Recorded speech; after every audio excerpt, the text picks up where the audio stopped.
Hey, this is Pastor Laf, and we are in Psalm chapter 69. I read down to like verse 18 yesterday. We're going to pick up there in verse 19. There's really so much here. You could spend forever in it. But I need to speed things up a bit. We'll be in Psalms for the next 10 years if I'm not careful. Verse 19 says, "You know my reproach, my shame, and my dishonor. My adversaries are all before you. Reproach has broken my heart, and I am full of heaviness. I looked for someone to take pity, but there was none, and for comforters, but I found none. They also gave me gall for my food, and for my thirst they gave me vinegar to drink. Let their table become a snare before them, and their well-being a trap. Let their eyes be darkened so that they do not see, and make their loins shake continually. Pour out your indignation upon them, and let your wrathful anger take hold of them. Let their dwelling place be desolate. Let no one live in their tents. For they persecute the ones you've struck, and talk of the grief of those you've wounded. Add iniquity to their iniquity, and let them not come into your righteousness. Let them be blotted out of the book of the living, and not be written with the righteous. But I am poor and sorrowful. Let your salvation, O God, set me up on high. I will praise the name of God with a song, and I will magnify him with thanksgiving. This also shall please the Lord better than an ox or bull which has horns and hooves. The humble shall see this and be glad, and you who seek God, your heart shall live.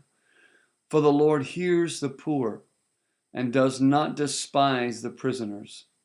Let heaven and earth praise him, the seas and everything that moves in them. For God will save Zion and build the cities of Judah, that they may dwell there and possess it.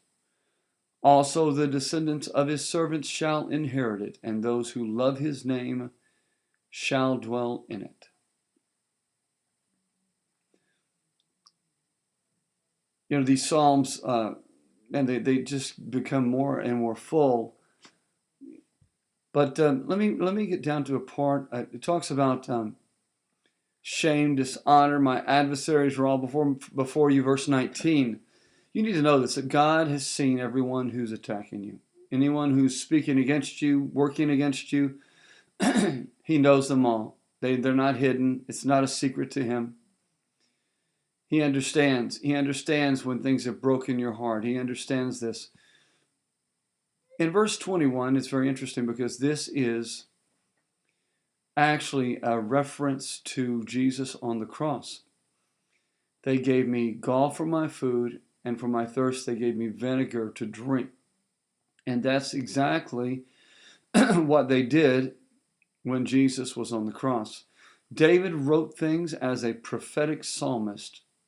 And as he wrote things inspired of God, led of God, every word written by God, as he did, he was writing things that would foretell and foreshadow Jesus.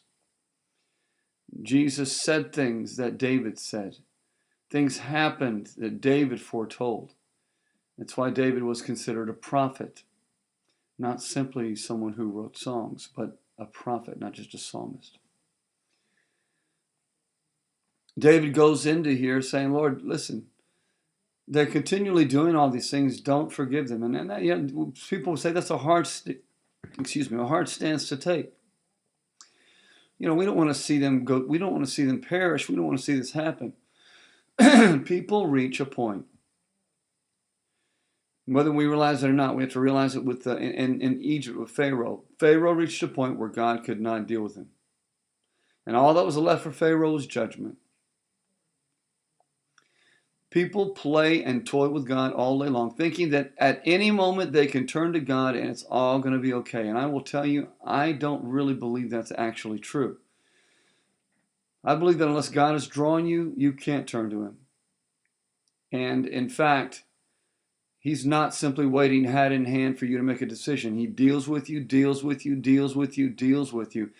And if you keep rejecting him, you put yourself in jeopardy of never being able to turn to him. You see, the Lord owes you nothing. You only get what you get because of his grace and mercy. Now, we don't like that. We don't like that. We think, well, come on, if he really loves me, he'd give me another chance. How many chances do some of us need? Let's serve him and honor him. I love this part in verse 30. It says, I'll praise the name of God with a song, magnifying with thanksgiving. This will please the Lord better than an ox or a bull. Listen to me. The Lord is longing for you to use your mouth to give him the honor and praises to his name. Verse 34, let the heavens, let the earth praise him, the seas, that everything that moves, praise him. That is what you and I should be doing. And every time that we are not giving God the praise and glory for the great things he's doing, we're actually robbing him of his rightful and just praise. Be a worshiper. Be a praiser.